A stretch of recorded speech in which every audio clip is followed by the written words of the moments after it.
Today's gospel reading comes to us from Matthew chapter 14. Here's what we read. Immediately, Jesus made the disciples get into the boat and go on ahead of him to the other side while he dismissed the crowd. After he had dismissed them, he went up on a mountainside by himself to pray.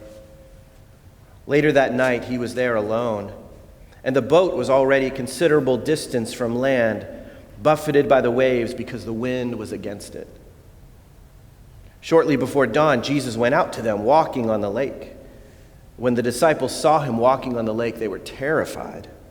"It's a ghost," they said, and cried out in fear. But Jesus immediately said to them, "Take courage, it is I, don't be afraid." "Lord, if it's you," Peter replied, "tell me to come to you on the water." "Come," he said. Then Peter got down out of the boat, walked on the water, and came towards Jesus. But when he saw the wind, he was afraid, and beginning to sink, cried out, "Lord, save me." Immediately Jesus reached out his hand and caught him. "You of little faith," he said, "why did you doubt?" And when they climbed into the boat, the wind died down. Then those who were in the boat worshipped him, saying, "Truly you are the Son of God." The word of the Lord. Praise be to God. Amen. You may be seated. You know, if it wasn't for the waves, we might not even have this gospel reading today. It wouldn't be much of a story to tell. You know, Jesus instructs the disciples to go on ahead of him to the other side of the lake, and so they do, and he arrives early the next morning, and life goes on. Wouldn't really be much worth telling. You know, waves often seem to be disruptions, but really, they're the thing that make life what it is. They're the thing that make life worth living and give us stories that are worth telling. Can I give you guys a little brief science lesson? All right. A wave is a traveling disturbance that transfers energy from one place to another.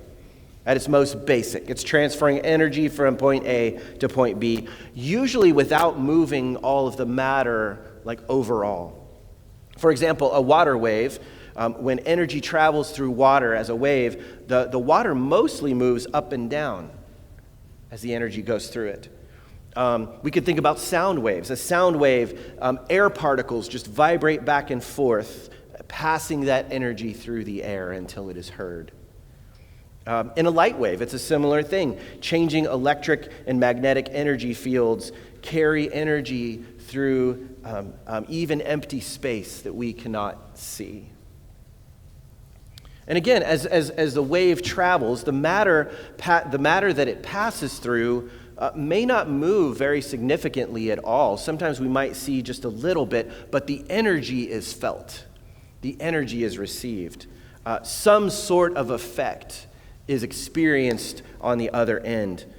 Anything that's in the path of that energy is going to be affected. It's going to respond in some kind of way. For example, if you can imagine holding one end of a jump rope, right? I'm sure you've done that at some point in time. And on the other end is a friend of yours holding the other end of the jump rope. And your friend shakes it. And they shake it a little bit, and the wiggle moves along the rope. You know how you can see it, right? The wiggle moves along the rope, carrying energy towards the other end that you feel. The rope itself doesn't travel across the room to you, but the energy reaches you. And depending on how your friend does, right, it may just cause your hand to just vibrate a little bit. If they get a little more enthusiastic, they might wiggle it up and down, and your hand might, wiggle up and down a little bit. If your friend really goes for it, it'll rip the rope right out of your hand because the energy is just too strong. In our gospel reading today, there are actually two types of waves that we're going to look at. Two types of waves that have an effect on the disciples. The first and most obvious kind of wave is, of course, the water wave, right? This is the one that gets us the story that we read in the Gospels. That as the disciples are out on the lake, many of them experienced on boats, the wind, this moving air, comes in contact with the surface of the water. And as it does so, it releases energy that ripples both downward and outward through the water, causing what we would see to be waves. And these waves cause the disciples' ship to bob up and down, right? Making them quite uncomfortable and slowing their progress towards the shore. Anybody here suffer from seasickness? We've talked a lot about cruising over the last year and a half or so. Anybody suffer from seasickness? You know how uncomfortable that can be. The disciples had no Dramamine, right? So even if they were used to this, it is what it is. The energy traveling through these rough waters was having an effect on the disciples. It was causing them to be afraid. It was causing them to be frustrated that they couldn't travel to where they were going to. But there's a second kind of wave, and they would have identified that. They knew the word for waves. Now, these days, we understand a lot more scientifically about what was happening with those water waves and the second kind of wave. The second kind of wave that's happening in this story that might not be as obvious are the sound waves traveling from Jesus' voice. As Jesus speaks, right, ignore for a moment that he's on water, right? But as Jesus speaks, he tenses and relaxes his vocal cords while passing air through them. And this causes energy to emit at various frequencies from his mouth that then travel through the air towards the disciples. And the energy of those sound waves is captured by their outer ears. It's funneled into their ear canals where it vibrates their eardrums, which then in turn vibrate these tiny little bones, which then send these electrical signals to their brain. And then their brain interprets that energy into sound waves, and it translates it into, take courage. It is I. Don't be afraid. The energy traveling through these calm words of Jesus also had an effect on the disciples. And the question for the disciples and the question for us this morning becomes this: which energy will have the greater impact on us? The rough waters or the calm words?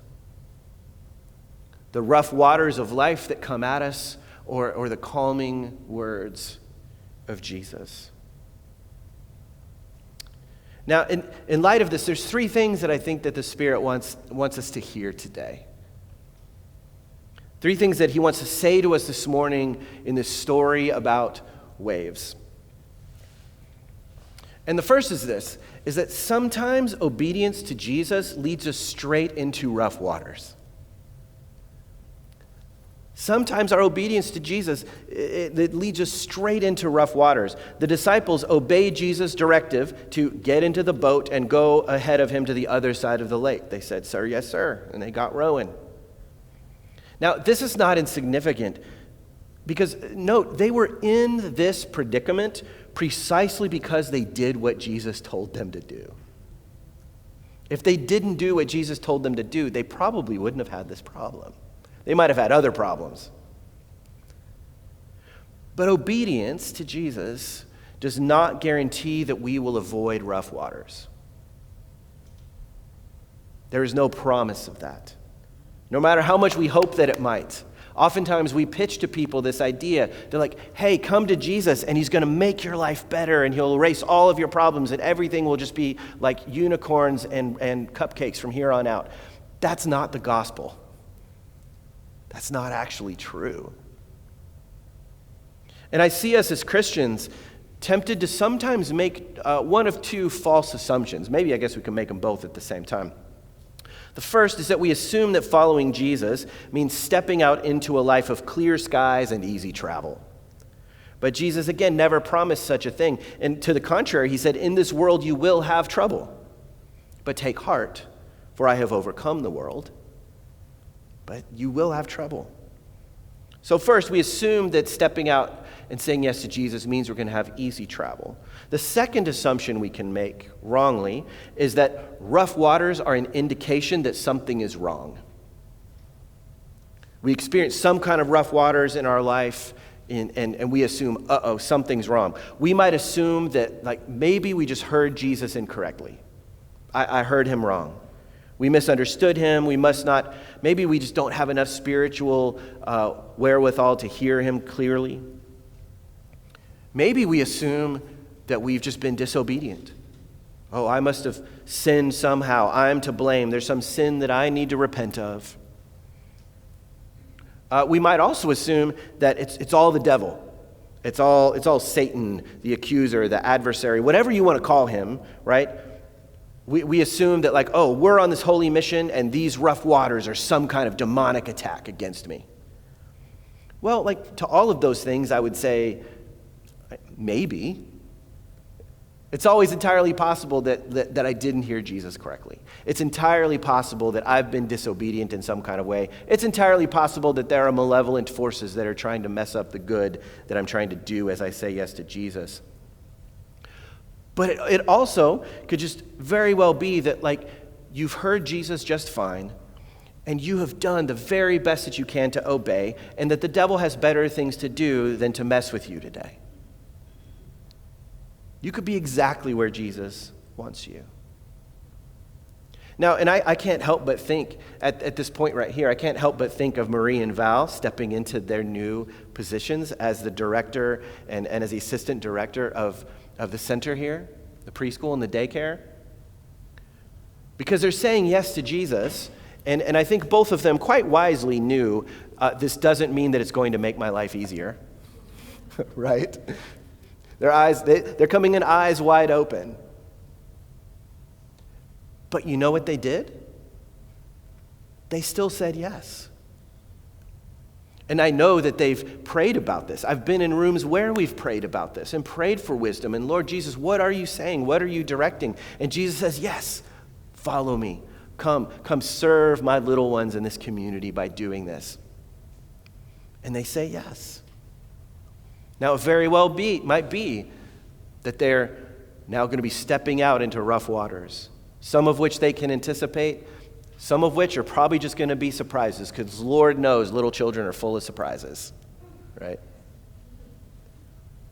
And I can't help but think about us here at Burns Church as well, particularly as we look towards the future, as we continue to engage in the Immerse project, which you'll be hearing more about, of trying to gain clarity of why does God have us here in this place at this time? What is God's mission for our community, and how has he positioned us and called us and invited us to say yes to him? Odds are, whatever that thing is, if we say yes to him, we very may well step out into rough waters. Now, that's also not a guarantee. A lot of beautiful things might happen, but maybe we're opening ourselves up to that. Can we still trust Jesus? Can we still try to hear him and endeavor to be obedient to him? So we just got to accept that, I think, right? This is just an acceptance that sometimes obedience to Jesus leads us straight into rough waters. And that's right where he wants us to be.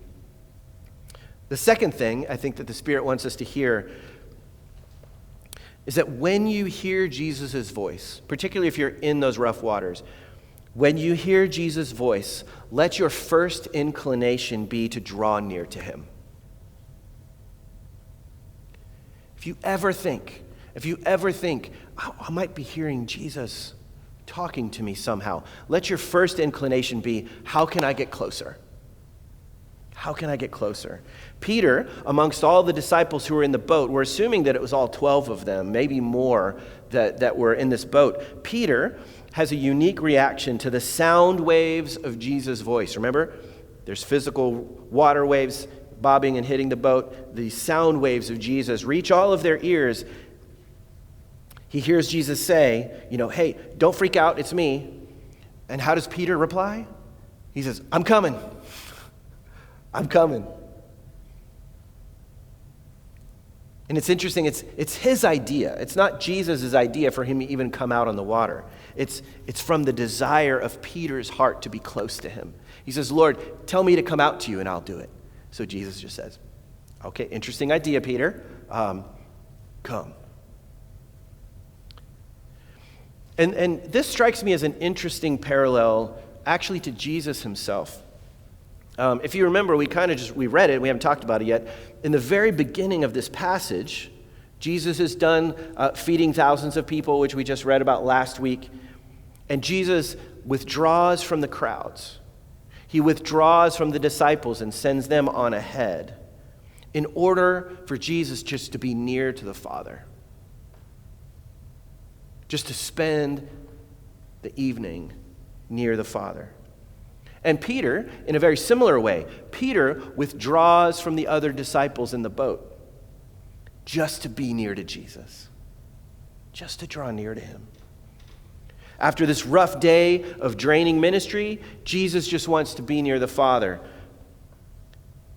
Matthew explicitly says that he went off by himself to pray. And Peter, after a rough night of uncomfortable and frightening and frustrating sailing across the lake, Peter just wants to be near to Jesus.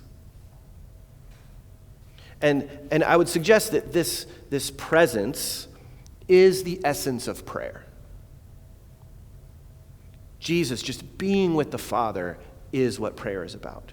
Peter just drawing near to Jesus out on the water in the midst of this crazy windstorm. That's the essence of what prayer is about.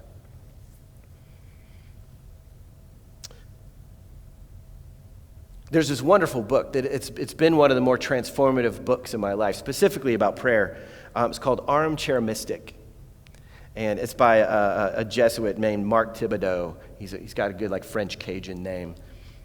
And in this book, Thibodeau describes 4 stages that our prayer life often naturally progresses through.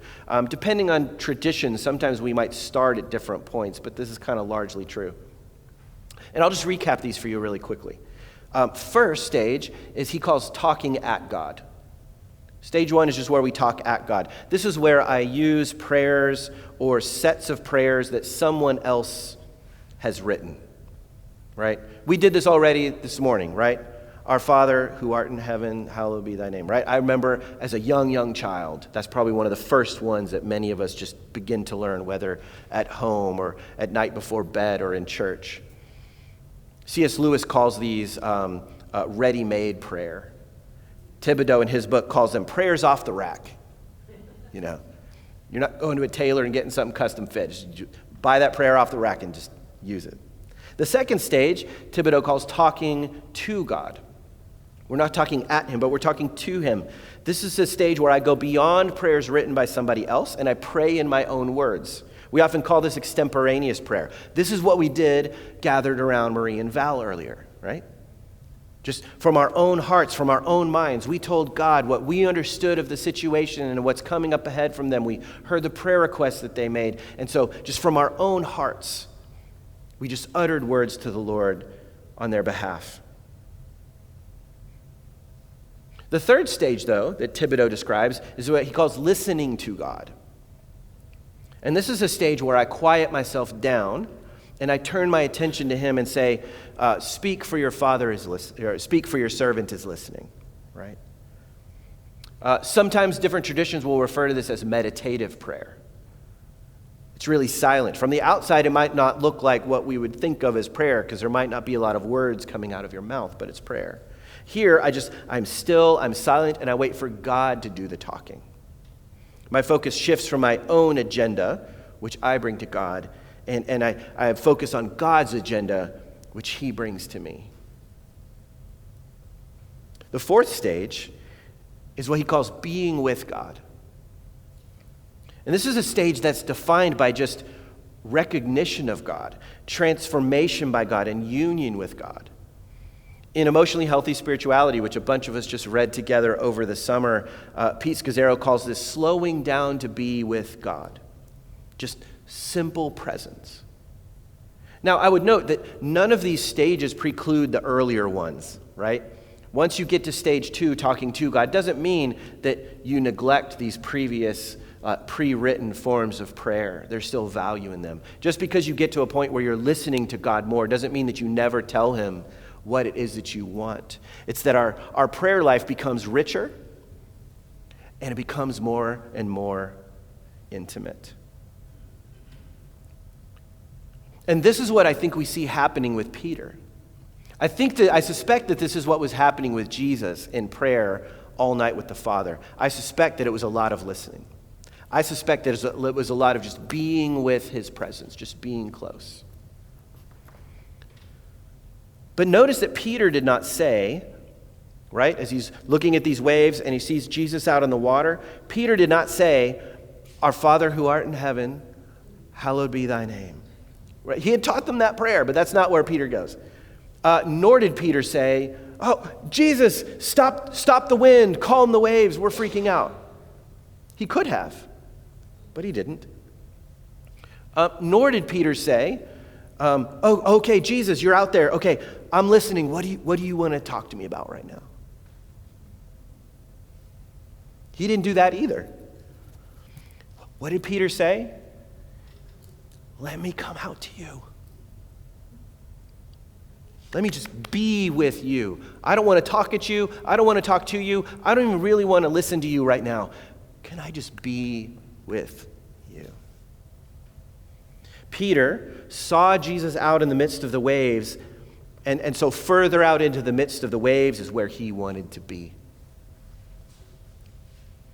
Like, let's go out to him, church. Let that be our first impulse, particularly if there's rough waters, if we hear the calm words of Jesus. Let's go out to him.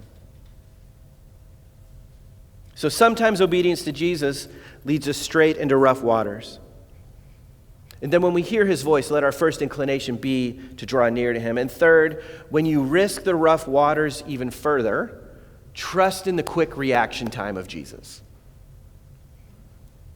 Notice what Peter did, right? It was already kind of precarious. They were already a bit afraid. And Peter steps out into like more danger, more into the rough waters where you don't even have the security of the boat any longer. But when we follow Jesus' direction in life, only to find ourselves in the middle of the storm, and then when we answer his invitation to step further out into that storm, only to find ourselves fearful and sinking underneath those waves and even more danger than we ever were beforehand, we can trust in his quick and strong response to catch us. Here's the only real request then that Peter makes. He says, "Save me." That is a fantastic prayer.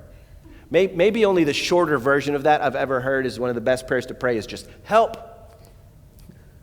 Help."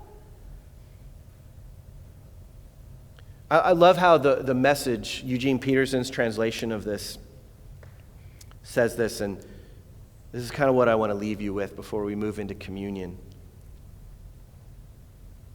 Eugene Peterson takes verse 31 and says, "Jesus didn't hesitate. He reached down and grabbed his hand. Then he says, 'Faint heart, what got into you?'